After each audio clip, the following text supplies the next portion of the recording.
afternoon, everyone. I, Kuhika Dhingra, welcome you all to the 11th episode of the web series Decoding NEP 2020, brought to you by Edudevs, School of Inspired Teaching and Learning in association with Amrita Vishwa Vidyapeetham University. With an enriching discussion in the last episode, the deliberation continues on the theme Restructuring the Admissions Process in the Wake of Pandemic.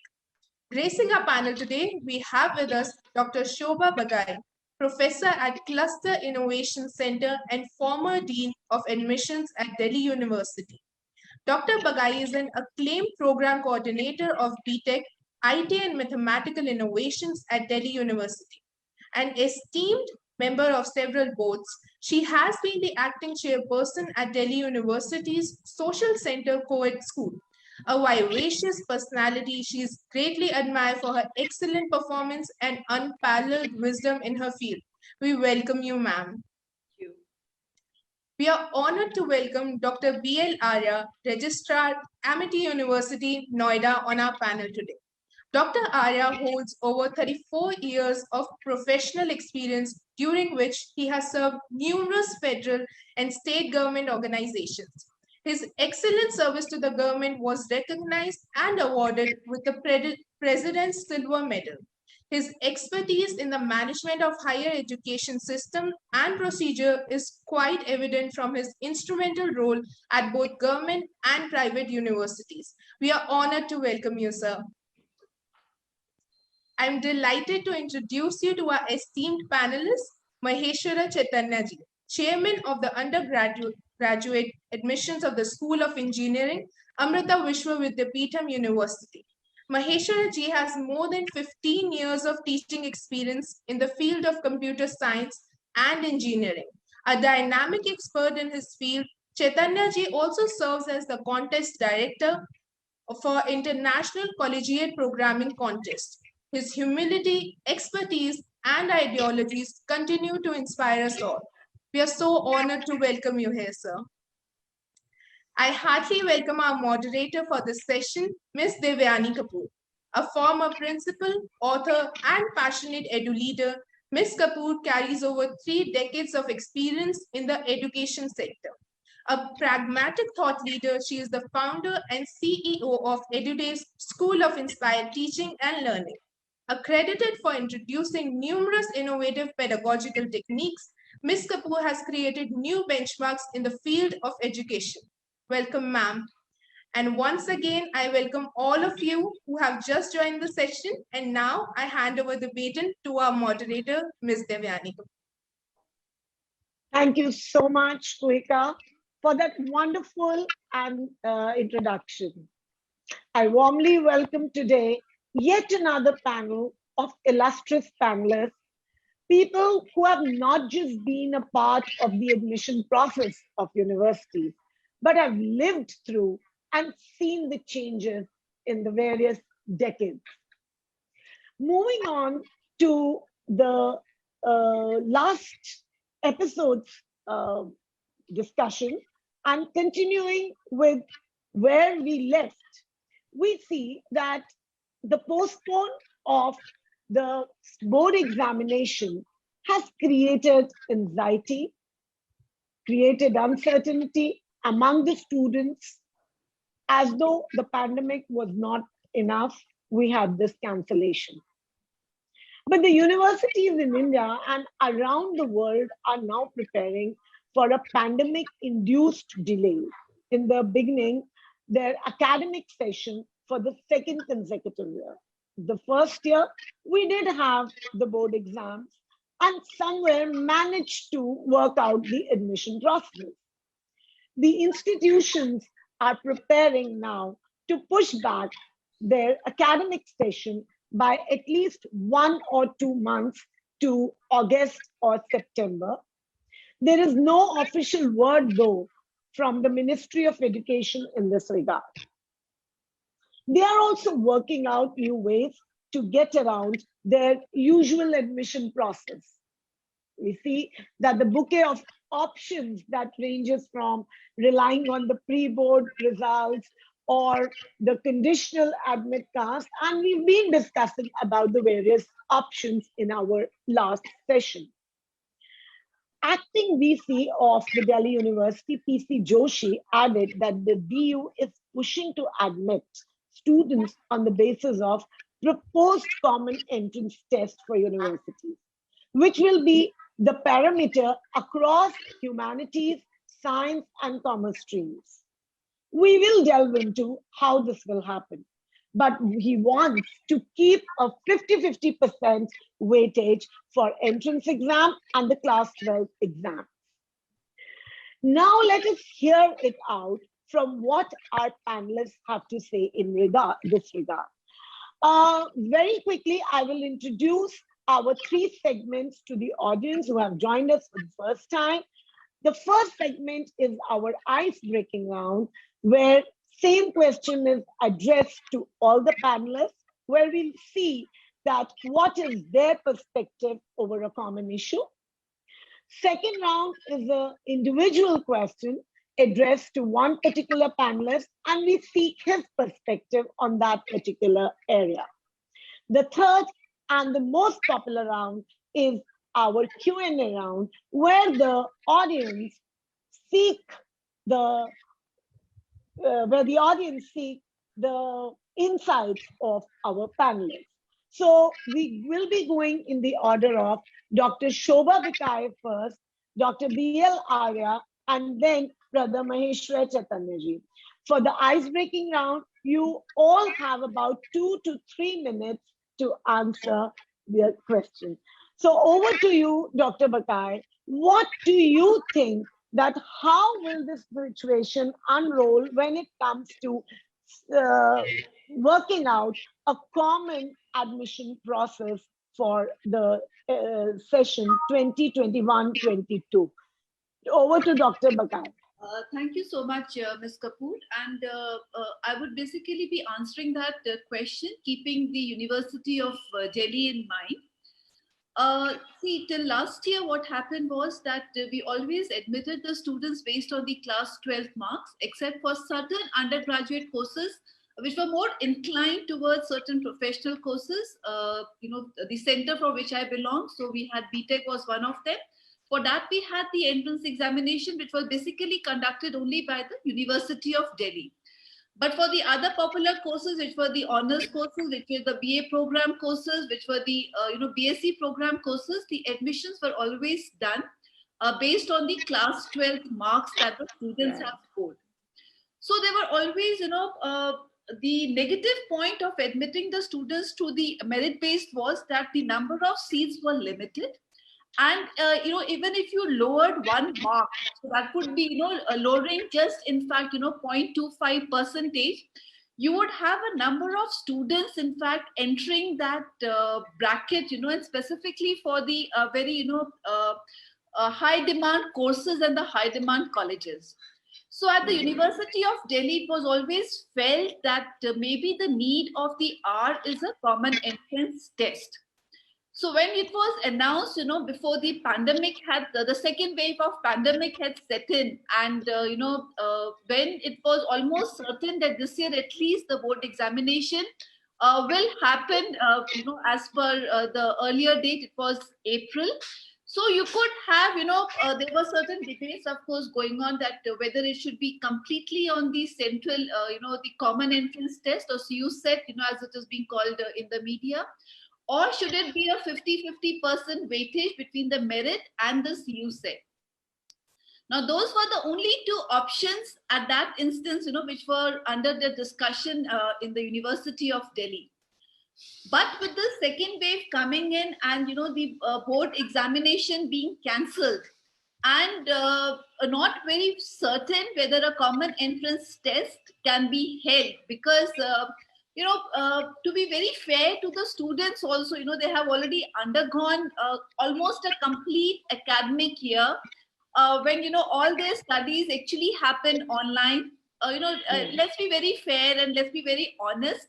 When you are so used to a system that, you go to the class, you meet the teachers, face to face, and there are certain queries that you ask, maybe that does not happen with most of the students when you're doing it online. Maybe some of the students are able to cope with that. So it's naturally going to take some time for the students to get used to that method. And on top of that, the board examination being cancelled, and now it's suddenly, if a student has to know that there's going to be a common entrance test, I think that is going to raise the level of anxiety amongst the students. So, the solution that has to come out, this is a totally, unprecedented solution, times. And I personally feel, this is my personal feel, that every university needs to come out with a completely out of a box solution of admitting the students this time, so that I cannot say that all the students, but at least a majority of the students do not feel that they are at a certain disadvantageous level. Now that could also mean that you completely change the process of admissions, you become more liberal.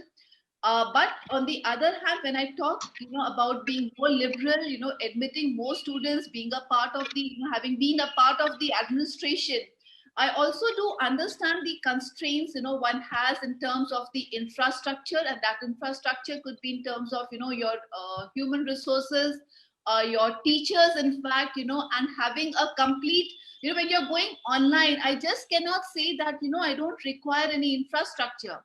Even when you go online for delivering your lectures, for holding your examination, that's a different kind of infrastructure, one is looking at it. So the university really needs to come out, and that could be any university, to come out with a solution which is totally out of box, which is, absolutely unconventional. So one needs to start looking at that.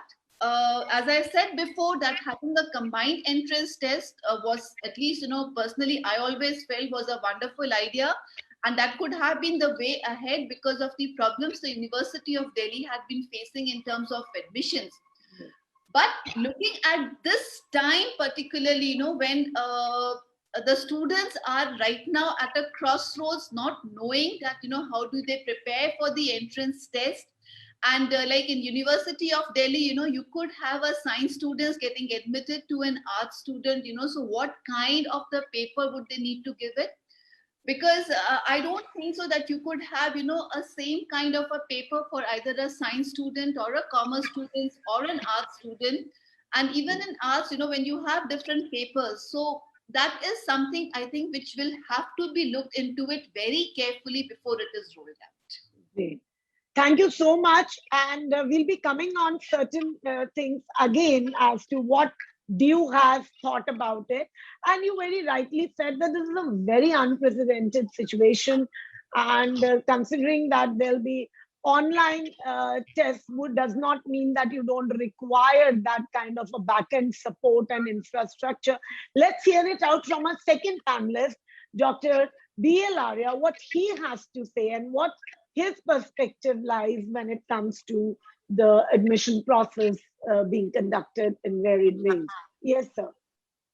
Thank you. I go from Sovaji's point that we have to think out of the box. So this time the situation, since it is not normal, it's an extraordinary, abnormal situation. So we have to think totally out of the box. So, but I would say for all private institutions or non-government institutions, because we are getting the students, but they already applied either in NCR, so in DU or some other institutions, and they are also admitted in our case. So here the situation is, if they are admitted there and they are not getting seat, then they are coming to us. And in that case, sometimes they are asking delay in fees. And apart from that, some of the students who are preparing for competitive examinations, they are going for engineering or medical education. And they are waiting for, say, around 2 months or 3 months. Then they are withdrawing from our cases. So this situation of withdrawal is around 10 to 15% in private institutions. So ultimately, that is the loss for whole of the program period. Since we are not. Sir, you've spoken about ambiguous, out of the box situation. Now, why I want you to continue on this is both you and Shovaji are talking about out of the box situation. So how will the ambiguity be checked in this? There will be a lot of ambiguity. So these are the issues. So keeping in view those issues, what we are doing this time, we are conducting some of the tests in our cases for engineering and management. For others, we are still with the board examination basis, merit-based admissions. Whatever the merit is coming, we are admitting the students. Since the seats are fixed, so we will admit to the student to that level. But if somebody is coming at later stage, we can't do any help to them. One thing. Secondly, the students, those who are coming from outside NCR or other states, they are having little bit problem here because sometimes their results are not comparable, or sometimes they are comparable, but they are not to be believed. For example, I say 2-3 states in our country, their results are really in such a situation that when we see the status of the students, how they pursue the engineering or management, they are absolutely at the lowest level. So this situation, we have to again train them.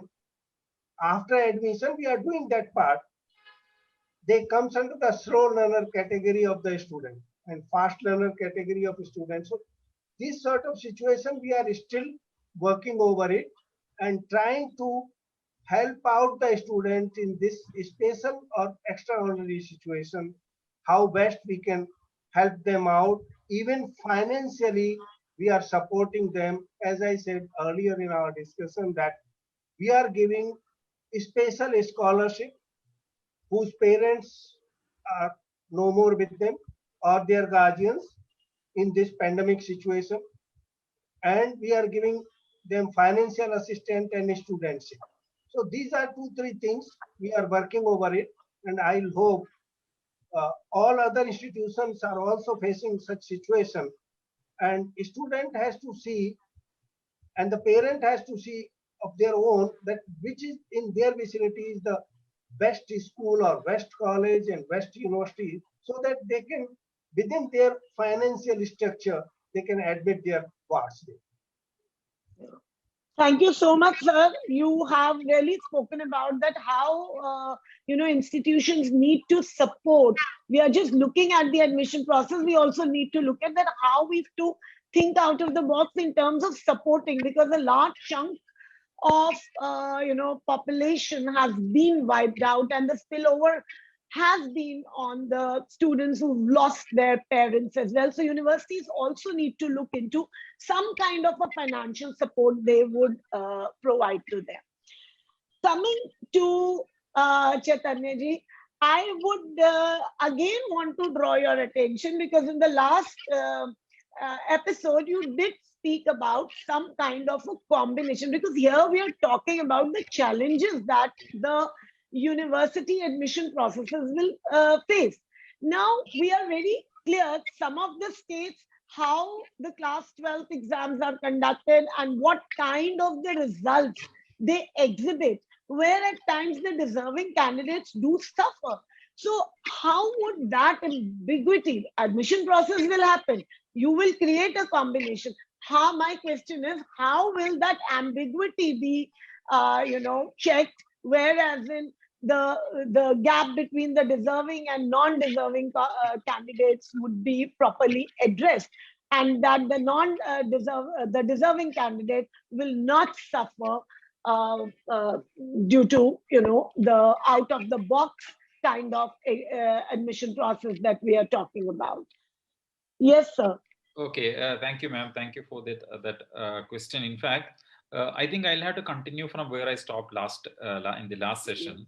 In fact, what Shobha ma'am has rightly pointed, about the out of the box type of an assessment or the selection model, where common entrance may be very, very hard at this point of time across the institutions, because suppose if I have 5 options, then I'll have to attend 5 entrance examinations. And if I want to focus on 3 or 4 different type of programs in the same domain, then I'll have to learn for that. So if from the university point of view, I would suggest my suggestion is always it has to be student friendly, and as rightly pointed out, deserving students are basically the foundation of the any institution, because the moment you talk about admission process can be done in any way, one way or the other. So filling up of seats is one thing, and second is how do you get the potential students so that the output after 3 or 4 years it is good, and that will give us better dividends in the long run. So from that point of view, choosing the right students is also very important. So that will certainly satisfy what you said, the deserving students will get. So I will always depend on more of a kind of interaction with the student, and we can rather than calling it as an interview, we'll have to call it as faculty interaction with the students. And there are universities following that kind of structure where the intake is very less. But from you, if you look from the Delhi University point of view, it may be very, very difficult because it's a gigantic process. So faculty interaction across the crowd is totally impractical and almost impossible. But for the private organization, it's highly possible. But at the same time, the students may not be able to afford that fees, and they will have to depend on the public universities or universities of national importance or central universities. Then for that, they may have to prepare some kind of entrance test, or again, for the private universities, they may have to build up the profile. For example, we have integrated programs, and for that integrated programs, we do have a cluster of faculty members fully involved in interacting with the students, because faculty members are finally the people who deliver the content. So they understand what kind of students we need. So they talk to them and they make sure that the input is good. Maybe they'll have to go with maybe 400, 500 student interviews and interactions, but ultimately the output is really good. So my suggestion for the smaller set of courses where the student intake is limited, it is always better to have a one-to-one interaction, possibly with the student and the parent, because nowadays it's all online and it's pretty easy. And interact with the student, find out whether he's deserving or not, irrespective of the marks, because marks we cannot depend on marks now, and that will certainly help. But for programs like engineering or medicine, they definitely need to depend on the entrance examinations. So that is my take on it. Thank you so much, sir. As always, you've put it in a real simple way, and my recommendation to all the stakeholders would be that faculty interaction, one-on-one interaction, not just with the students, with the parents as well, should be the key component, because and class 12 marks should then take the last seat, and finally the entrance and faculty interaction should reign supreme. Thank you so much, sir. Coming to our second segment and moving on to Dr. Shobha Bakai, and I'll take it up from where sir left, that Shobhaji, Delhi University is huge. Around 60,000, admissions take place every year. Now, delayed results would lead to delayed university process. As it is, number of days of actual teaching time have been reduced, could be reduced. How would we be tackling when further we are pushing it by, say, about a month and a half? So how would we be doing, justice to the learning process with delayed admission? Interesting question, in fact. But if I may say so, with the MHRD announcing this year that there's not going to be a board examination, actually puts the university in a little better position. And I'll give you the reason for that. Last year, what happened, we had planned our admissions to take place in April, when the COVID situation became bad and the lockdown started, and it kept on getting pushed. And finally, the session we were able to begin only by the first week of November. So it had got delayed that much. But now, since the position somewhat is much more clear, so we at least now know that the boards are not going to happening. So the admissions, of course, will be taking place, on whatever process X, Y, Z a university takes into account. But at least puts us in a better situation, because I think till last year we had envisaged, that things might get delayed, the board examination might get delayed. And the University of Delhi generally begins in the third week of July. So, it was already anticipated that for the academic session 2021-2022, there would be a delay of 1 month. So, that was already taken into account, in planning the academic calendar for the academic year 2021-2022. The only thing I think we need to see right now is that having, the MHRD having already announced that there's not going to be a board examination, if a decision, because I think as all my panelist members have said that, filling up of the seats, may not be much of a problem, because, you could adopt a process X, Y, or Z. And I would just like to differ in a very small manner from my other panelists, because, when you talk about a deserving student and a non-deserving student, I'm slightly of, a little contradictory view. Being a teacher, for me, all the students are deserving students, right? So, if I'm not teaching the, these sets of, students, if I teach these sets of students, for me, it doesn't make a difference. So, but the, the idea is that when I am, now we are basically talking about the process after the admissions, when the academic session starts, and how do we cope up with a delayed academic session. I think in that case, the role of a teacher, the role of a mentor, I think it becomes extremely important, that because the time, of course, will be limited, and within that limited time, how you are able to, in fact, engage the students very constructively, with a given syllabi. And again, I'm of a little different view, because, instead of saying, finishing the syllabus, I tend, more to say that, to at least when the student comes in the first year, a teacher should be able to, make the student interested in a subject. And then I think, more than half the battle is won. And that, I think, is the major challenges, with us, the teacher, that is actually happening when we are doing this online teaching, and when the sessions are delayed, and you are not being able to meet the students, face to face. So in that sense, delayed in an academic session, this year I would certainly feel that, we'll be little better off than what we were last year. Last year, it was, in fact, it was absolutely horrible, at least for the University of Delhi. Where you have to, you say admit 60,000 students, but you have more than 3 lakh students, who are actually applying for the various undergraduate courses. And, as Maheshwar sir said, that the faculty interaction, of course, it is something which is very, very desirable, but it becomes very infeasible, when we talk about the, admissions in the University of Delhi.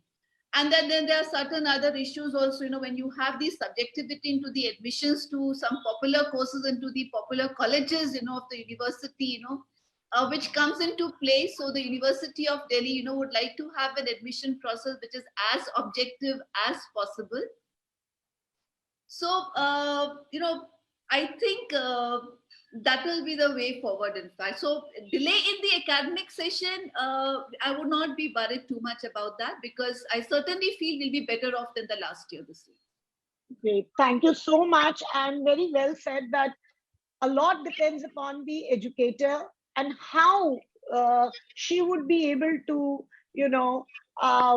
bring student to like a subject and understand a newer stream.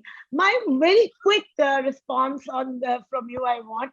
I was just reminded that, you know, DU, without bias to anyone, DU is known for its disruptions.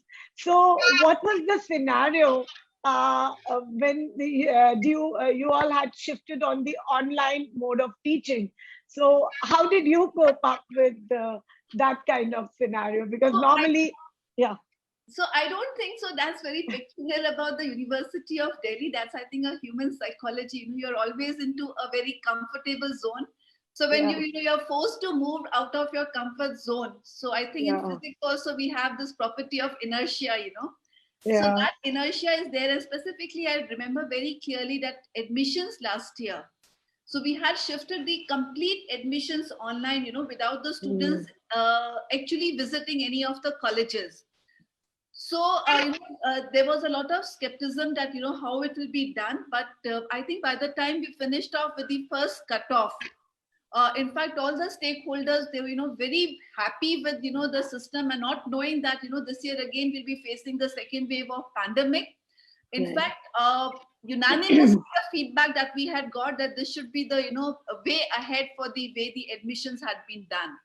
Okay. And for the online teaching, personally, in fact, I do still miss out my offline teaching, where I can see the faces of my students, and I can change my style of teaching if I understand if somebody is not understanding the subject or not. Right. So trying to make it as interactive as possible is certainly a major challenge, at least personally for me as a teacher. Thank you so much for your insights. Moving on to Dr. B.L. Arya. So I was reading an article in Forbes, and there was a survey by EAB which said that survey was conducted of about 15,000 students, and it said that that there was many low-income students and who were not able to pay the fees. And many universities, as we know, they had shut down because maybe the first generation students were dropping out, and first generation into education were dropping out. Situations were this in 2021, 2020 and 21. Also, on the other hand, the elite schools had an overwhelming situation of applications. So there was a great diverge in the situations. How will the education system as a whole support this? And a lot of students actually took a gap year. One, as Amity, as we were discussing, Amity has provided a kind of a financial support and all. Maybe most other universities were not able to provide that kind of a support. Number one, what was the situation? And two, that what will then your suggestion to those students be who were taking a gap year by force? What should they be doing at this point of time? Actually, that is not an issue. The gap year is not an issue. Issue is whether they are in a position to financially give the fee as required by the institutions like ours. So what we are doing at our place, we are having 4 or 5 scholarship, different scholarship. Say 100% scholarship, those who are in a bracket of that much percentage, we are fixing each year. Second is again 50% in that bracket and 25%. So these are the scholarship on merit, on admission. One thing. Second is, this is the continuation again in the next semesters and the program. If they are having a certain percentage of that learning process, that whether they are learning at that level or not, we are assessing this learning process every semester. The third one is, we are also asking the banks to support our own students. A loan on very, very nominal interest, that we are already doing with the banks. The other things, we are also asking the state government to support the students who are with us. So 2-3 governments, particularly the Bihar government, is supporting their own students who are studying with us. And Northeast governments, they are having their own scholarship. So the students who are not in a position to pay the fee, they are getting these scholarship and support by their own state governments or by banks and other financial institutions. So, but then there were many universities, Amity is Amity. Amity is huge. DU is huge. There are universities which are huge. We have that kind of a financial backup. But then there are so many universities who are themselves not financially as strong. So there, I have certain, insights where so many universities have closed because the students were not able to pay fees and they decided to take a voluntary gap year. Now, what is to done? There is a big chunk of such students. What are your suggestions to the governments? To the I agree. This is the ground situation and this is the reality of life. yeah. But the thing is, at least we require some minimum financial support to run the classes and to students who can come and stay with us. For such students, I'll give an example with ours only. From Northeast, there are about 70 girls students. They stayed all time with us in our campus in Austin. Even today, they are with us. They don't want to go back. So this sort of support we have to generate, whether it is financially little bit difficult.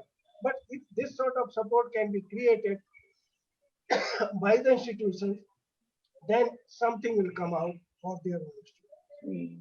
Thank you so much, sir. I do understand that, together governments have to support those institutions, those colleges who are financially themselves facing that kind of crunch, and they survive on the student fees structure. Moving on to Maheshwar Chaitanya ji. Now we were discussing about, and you said that in 2021-22, you recommended that the institution, the campuses should not run open. Whereas we had Dr. B.L. Arya who said we are partially trying to figure out a structure where we will be making it semi-functional. And we'll have to live with these kinds of, wave, first wave, second wave, third wave, or maybe there might be another fourth wave. Now, post-COVID world, what kind of recommendations you would suggest, or what kind of a system you would envisage, considering, campuses have a huge footfall, and in terms of medical teams being available, isolation facilities, and then there are residential, campuses. What preparedness, or what are those pointers which you would suggest as or an SOP to the campuses who want to semi-function themselves? Yes, sir. Institutions with larger, residents. For example, we do have almost like 5,000, 6,000 students who are residing in the campus. So institutions like, us having a large number of residential students will have to take a lot of effort. First thing is that the travel itself is going to be really, really risky. Unless otherwise, we have to make sure that those who are traveling or those who are willing to join at the campus, they have to be fully vaccinated. That is first thing. That is what the Western world has adopted now. Second thing is that, as you said, we have to make sure that there is no gathering in the campus, and 100% we cannot call all the students at one point of time. We have to have a staggered approach where we call the research scholars or the PG students or the final year students. So the most importance is given to those who are about to pass out, and those who are having their project work or kind of viva voce or lab experiments to be conducted as part of the degree completion. And naturally that is the way forward. But At the same time, from a totally different perspective, now that, as Shobha ma'am has rightly pointed, now it's almost all are well versed with the digital or the online kind of education.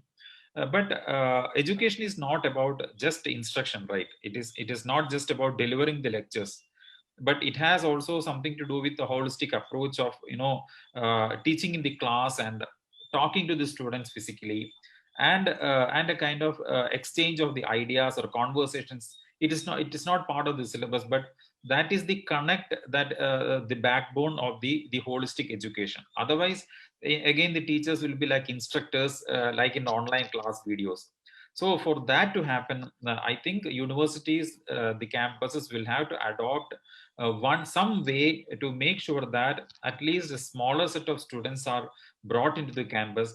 And I know the last year the teachers struggled a lot to conduct the JE exams and CBC exams, and Right. something like that will have to be adopted. But now the situation is different, and now that most of the people are getting vaccinated, and perhaps from depending on the region and the locality, each university and each institution will have to adopt its own methodology, because now the rule is like, whichever is having more than a certain percentage of TPR, that location will be declared as a containment zone.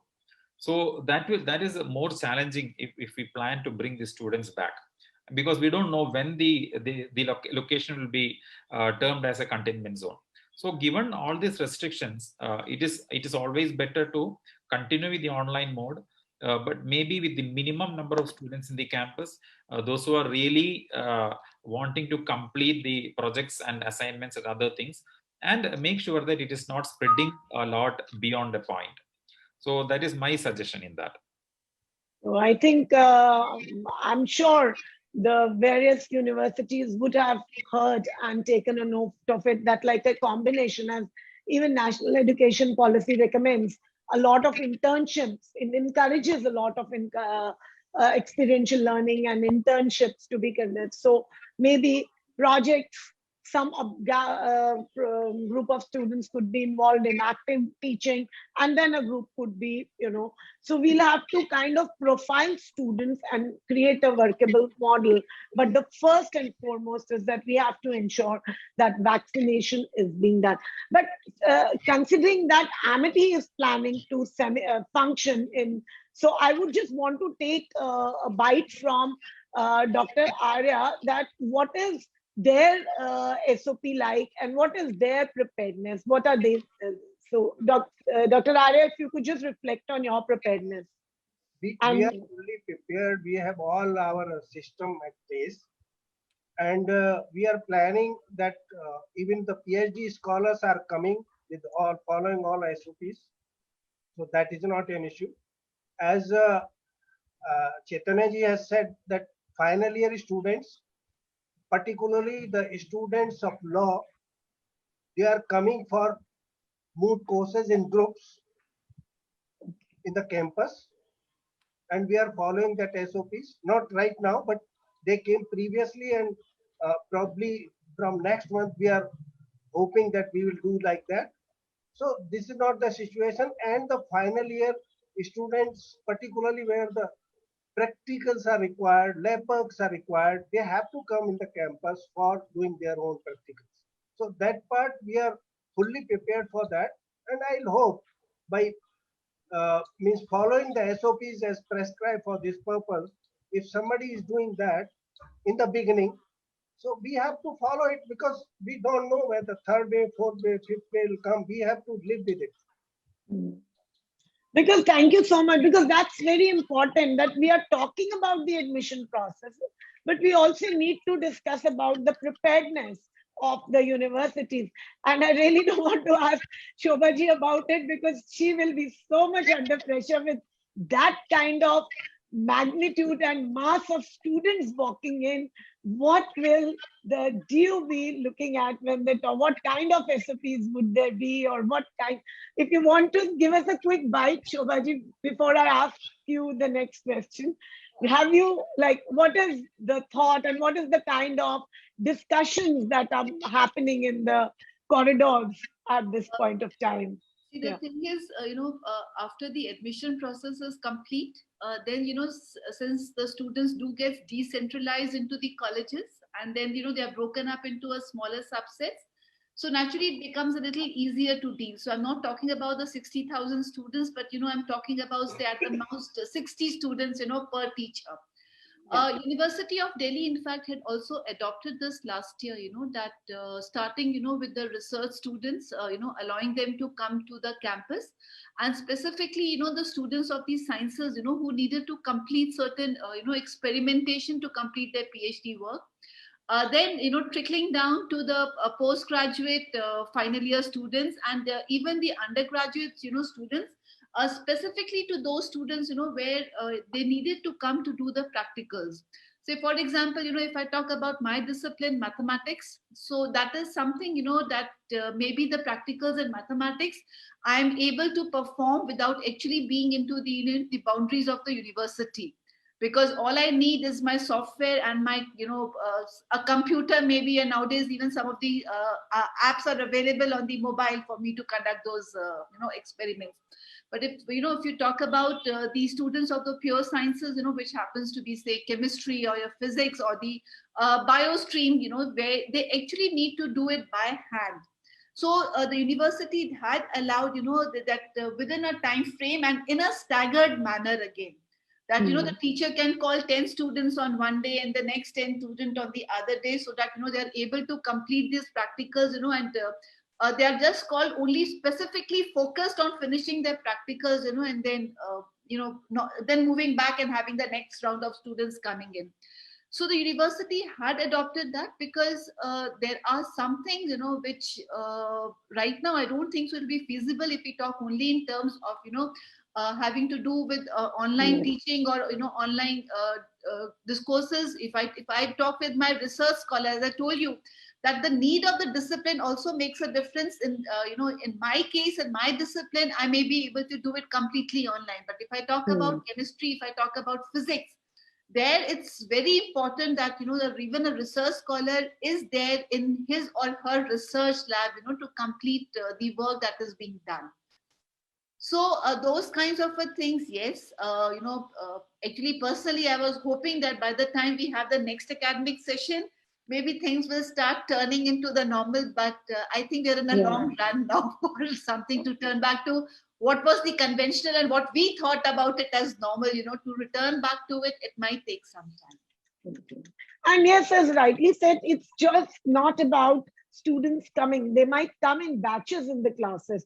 It's not, working models in schools is easier, but working it in universities is very difficult because you can't stop students coming to the university. You can stop them from, social distancing can happen within the four walls of the class, but then once you open, then you actually open a Pandora's box. So yes, those are the things we'll have to. My next question is to you, Shobhaji. Now,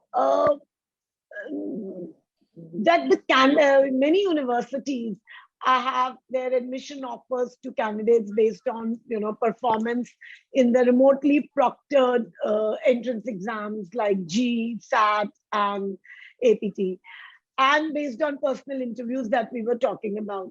Now, when you look at, there is a lot of talk, and we've been deliberating on it, that, entrance, some kind of an entrance exam has to be, taken into consideration. And we are constantly talking about anxiety, student anxiety, so much so that our Prime Minister said that, cancellation of board examination, one of the key reasons was to settle the anxiety which was prevailing among the parents and the students. Wouldn't then this lead to anxiety among the students? Because most of them were probably not even prepared, and preparing overnight would be difficult. And if we prepare an easier exam paper, then that would not again be a justifiable thing. So what choices are we left with? Again, how will this is too cliched. We do talk about a model, and then we again come back and in fact, the whole scenario that has come out in 2021, after cancellation of the board examination, And then, you read about the, the fear or the anxiety, as you might say, it among the student that, we had been preparing only for the board examination. And now at this stage, to say that you're going to have a certain percentage of class 10th and class 11th, when we were not very serious about it, I think that puts a very big question mark on our complete education system per se. On one hand, we talk about that there has to be a continuous assessment, a continuous evaluation. Yes.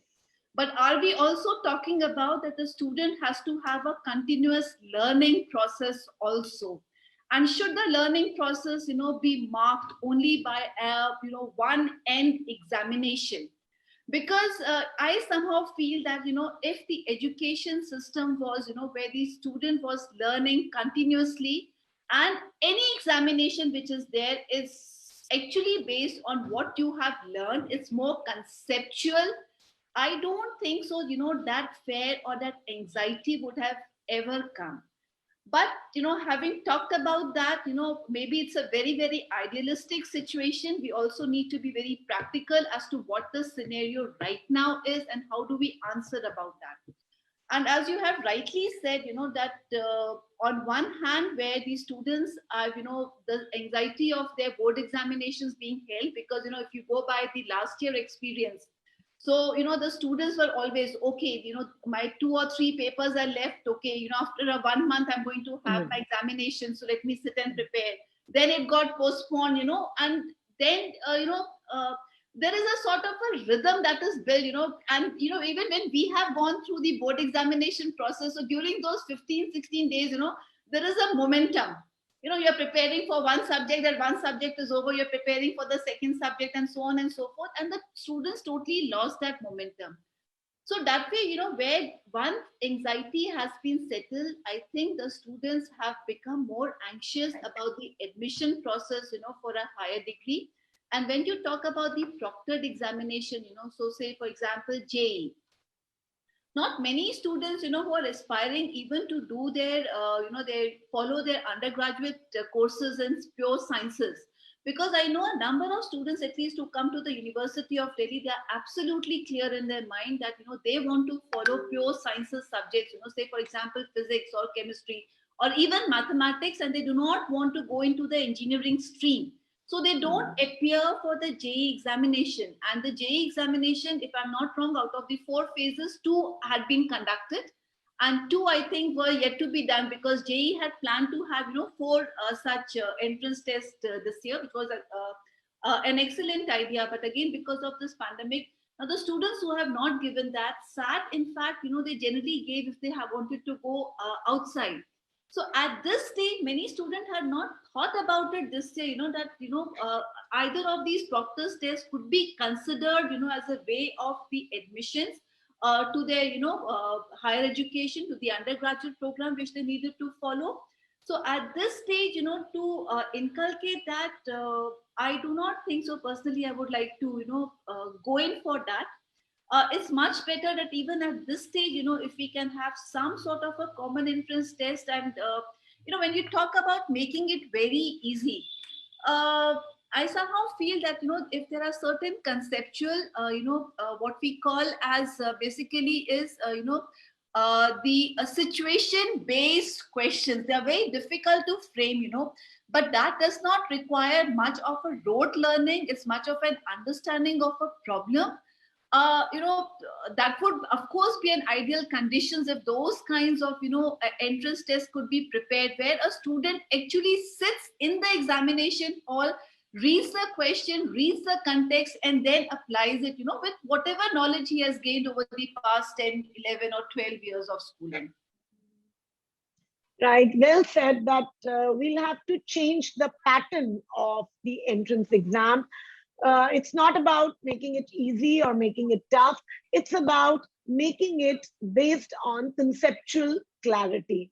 Since we are running short of time, I would ask a common question, and that's a related question to all the 3 our panelists.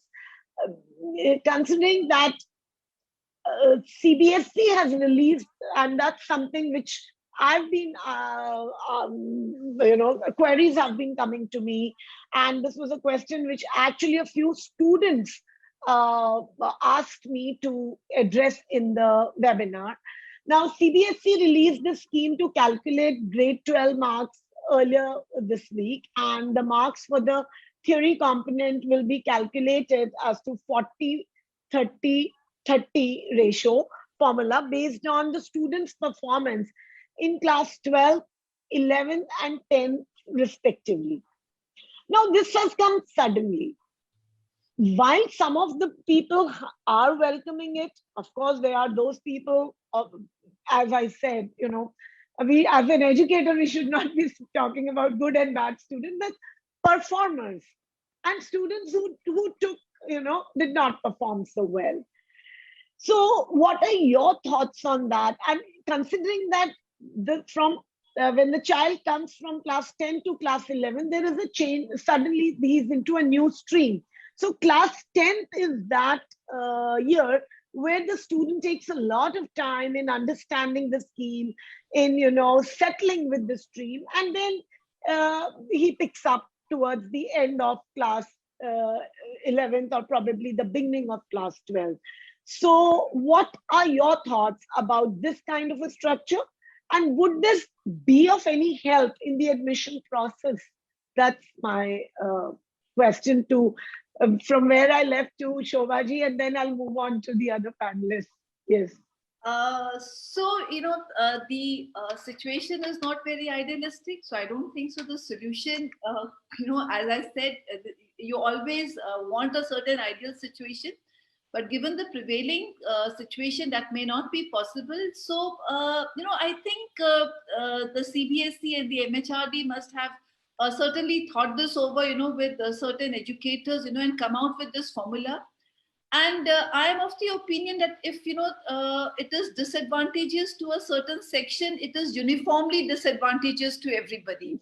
So at the end of it, once when you are doing the calculation, that uniformity cancels out, because, if there are certain section of the students, whose percentage are, when I talk about the merit-based admission, so if their percentage is coming down, it will be uniformly coming down, for the whole section. So, at the end, it might not make too much of a difference, and when we talk in terms of mathematics, so, my standard deviations may not be too much, if I adopt this process together, in fact. So, in the want of anything else, I think it's an excellent formula that they have come up with. What are your views about the same, Dr. Arya?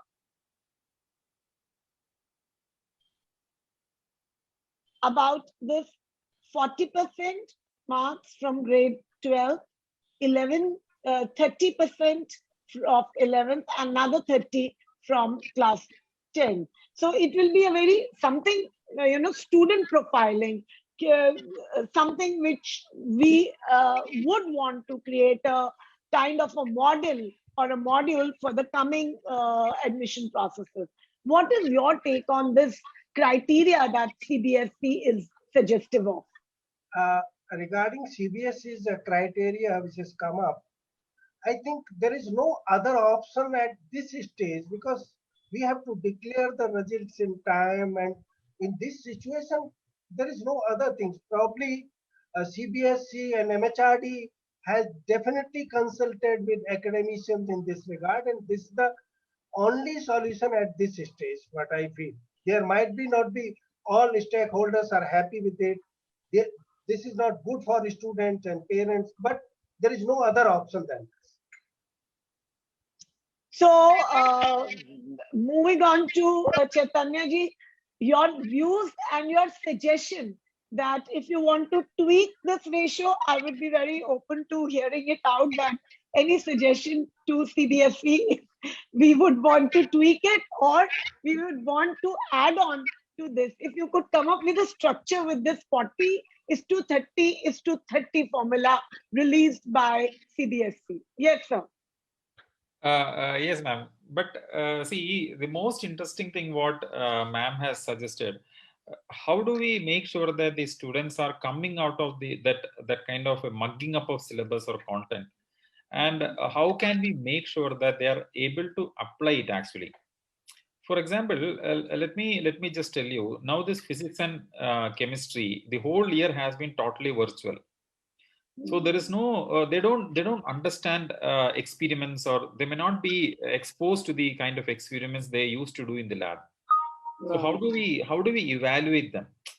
So as Professor Arya said, I think this is the best combination. But of course, if it is possible, especially during the situations, my suggestion is that we have to have a mechanism where the teachers are trained to conduct some sessions. In fact, I saw few questions here in the chat box.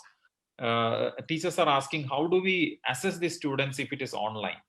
So that kind of practical measures which teachers can adopt, because I know a large number of teachers are struggling a lot with a lot of the academic and administrative work, and they may not be able to fully focus on real teaching. You understand?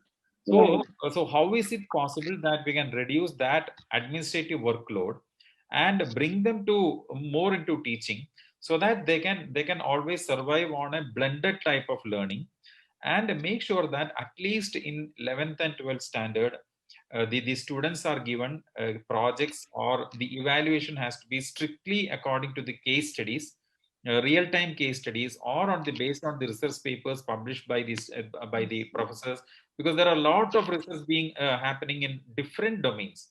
So let them be exposed, because that is the bread and butter for a university, for a higher education institution. If we are getting the students with the right knowledge, and see, for example, as ma'am said, we don't know who are deserving. Unless otherwise you expose them to large possibilities, let them choose whatever they want. So that kind of a structure has to happen. So that will definitely add on to the advantage of a common entrance examination. See, we all talk about cracking of entrance. Students come and ask me how to crack entrance. See, you can crack entrance, but what will happen once you join a college? You will not be able to crack it, because you have to go through that academic process, the continuous evaluation. So that is more important. So rather than cracking, let them understand concept, let them apply the concept, and let them have the practical or real-time application knowledge of what they have learned, which is very, very crucial. So that has to be adopted in one way or the other. Maybe a certain percentage is enough. For example, let us say out of 100 marks, maybe 20 marks we have to make sure that they are undergoing through a project. See, because if you just take websites, COVID-19 indiainfo.org, you can see a lot of mathematical visualizations.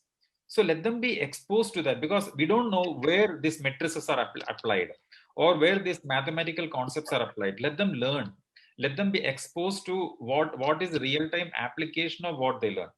And this is the right time which we can definitely expose them, because there is a lot of content available in the internet. And I feel that if the school teachers are ready to take up that kind of a responsibility in doing some online research when they get time, and prepare a kind of lesson plan where the students are also exposed to that will help a lot. And my suggestion is, we have to think of those who will pass out in 2022 and 2023, not this year, because this year is out of hands. We can't do anything much about it. So what about those who are currently in 10th and 11th and 12th?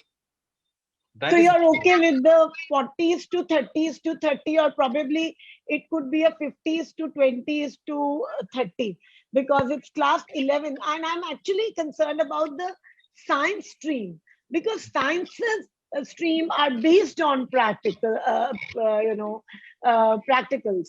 And that is where somewhere the online teaching, because about 40% of the time goes in lab. Yeah. So there it's something. In fact, I got to know, and I was reading about your OLab, which you have, which Amrita has introduced. Yes. And it was something very interesting. So if you could just in a bite tell us about the OLab that. So basically, virtual labs is nothing but we had developed way back in 2015 or 16. where it was an aid for the students to learn about mathematical and chemical experiments. So it is basically a virtual lab. Virtual lab in the sense they can do some concentration here and there using computers and things and visualization, and it will give the exact result. And of course, that is definitely not a replacement for the real experiments. Let me tell you, it is definitely an aid for the teachers to maybe learn more, make the students learn more. But on the other hand, let us say if somebody who has learned, now we can see a lot of videos circulated in WhatsApp on how the future engineers will be. So things will be like that. So let us not think from that point of view. Let us take the online tools as an aid to teach, not to replace whatever we have been practicing for years. But at the same time, they have to be exposed to whatever is available. So that is more important and critical. And when you ask this question, I'm sure that Shobha ma'am has something to say because she was smiling. Yes, Shobhaji. Yes, all yes to you. Yes, please. So, incidentally, in fact, the center I am at, what we are facing right now, it was based on that pedagogy way back in 2011, lots of project, the assessment basically being done by the project-based learning. And, the question I think somebody asked on the chat boxes that how do we assess the students online, so we had been doing online assessments again way back since 2011. And even this year, the course I'm teaching the first year students, so I had this because let's be very, very honest with ourselves. If you give them a written assignments and expect them to do it themselves, without consulting each other and submitting a similar kind of paper, maybe it's not possible. You give them a test paper, you have so much WhatsApp and mobile app, jitna marzi proctored kar lo, nahi ho pata hai. So let's take that as an assumption that the students are going to consult each other, or they may be consulting the websites or this thing. So with that, let me just come to the, because these are what you're saying. I will be addressing the question to you because we have audience questions which you panelists have been reading. And so question from the audience round, which is Q&A round. Jaya, the question is from Ms. Jaya Lakshmi Pillai. She says, according to national education policy, marks should have less criteria, but concept is more important. What should be the criteria for admission of higher education where concept is evaluated? So I think Shobhaji was talking about the concept to be introduced in entrance exams. So very quickly, Shobhaji. Yes. So, if I talk only about the entrance examination, or even if I talk about, maybe the class 11th, class 12th, or even the college examination, if the question paper is so prepared, which is contextual in nature, I remember having teaching linear programming, once to my class. So in my complete question paper, had just a simple one case study, and in which, with different variations, all the conceptual questions were asked, one by one, that what happens if this is the change that is made. But, to be absolutely honest, it takes a lot of effort on the part of the teachers to do it. And it's the similar kind of the conceptual, contextual entrance test, that what I was actually proposing, that instead of having, question that choose the correct answer, you have a paragraph, you read it, you understand it, connect to what you have learned, and then answer a series of maybe 5 or 6 questions. Yeah. That is an idealistic situation. Whether we'll be able to reach that, in the near future or not, I do not know. But at least let's give it a try for that. I'm sure our viewer would have got the answer, and I think it was a very apt answer. Next question is by Ms. Mitali Bhattacharya. How can students in grade 12 be awakened to structuring new ways in building their career in the next 4 years? I think I would like to address this question to Chaitanya ji because I've been hearing him talk on careers. So yes, Chaitanya ji. Ma'am, I will just leave it to Shobha ma'am, but let me add on what she told just now. That is the important thing because see, we have to be honest as teachers. We have to be very honest. teaching is not just a secondary job, or teaching has to be full-time. Full-time in the sense that we have to keep on thinking on how to make the course delivery effective. So, see, how do we awaken the children? We have to wake up first. First of all, we have to wake up as teachers. So as she rightly said, it is our struggle. We have to keep thinking on how to improve. Rightly pointed, exactly the same way I used to put my question papers. There will be only one question in my question paper, which there will be sub questions like 2 or 3. And I have even given wrong questions to make sure that students think. The reason is that is how the teaching evolves. See, our objective is to make them think rather than getting the right answer. That is more crucial. Of course, getting right answer is very important, but we have to make them think. So the first thing is that the future career has to be totally dependent on the passion of the children. And every teacher teaching the class 10th, 9, 10, 11, 12, they have to understand how the students behave, or what is the kind of interest or passion, what is their talent, what is their skill, and accordingly we have to nurture them. That's the only option, I think. Just a small point which I wanted to add. Let us say if I am teaching physics, if I am teaching mathematics, if I am teaching English, if I am teaching humanities courses, you take any course, a lot of materials are available now in the internet. So it takes some time for the teacher to actually find out the right material, ask the students to explore, and come up with the proper assignments. And let us not give the same question to all the students. I used to prepare 30 questions for one class, and I was handling something like 70 to 80 students in a class, and I used to prepare 30 questions way back in 2008 and 9. So that is how we put more and more effort, and I'm sure that over a period of time, maybe 1 year or 2 years time, we will get well versed with the system, and it will be easy for us to manage. But those first 2 or 3 years, it is totally a task. It is challenging, but ultimately we feel satisfied, we feel fulfilled, because we are doing justice to the job of teaching. Because when we call teaching, we are basically imparting some knowledge. It is not just instruction. So that is very important. So let us be honest on what we do. That is very critical. Yes, ma'am. So thank you so much. And I think that was the bottom line, which I would sum it like, for educators that need to reform, perform, and transform themselves to teach the 21st century student, because it's all about hybrid learning. It's very challenging. Teaching last 20 years has seen a paradigm shift. And so we need to equip ourselves. I think we come to the end of this session. It has been a great and very enriching session. Thank you so much, Dr. B.L. Arya, Ms. Shobha Bakai, and Brother Chaitanya ji, for your great insights. And I'm sure the audience would have had a great takeaway from this session. And thank you so much, our audience.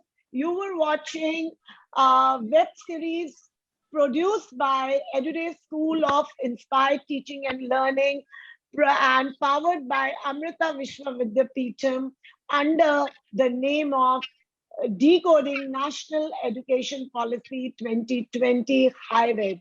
Next episode would be exploring some of the opportunities and challenges that the higher educations are facing in the post-pandemic situation. Thank you so much, all our esteemed panelists. Thank you.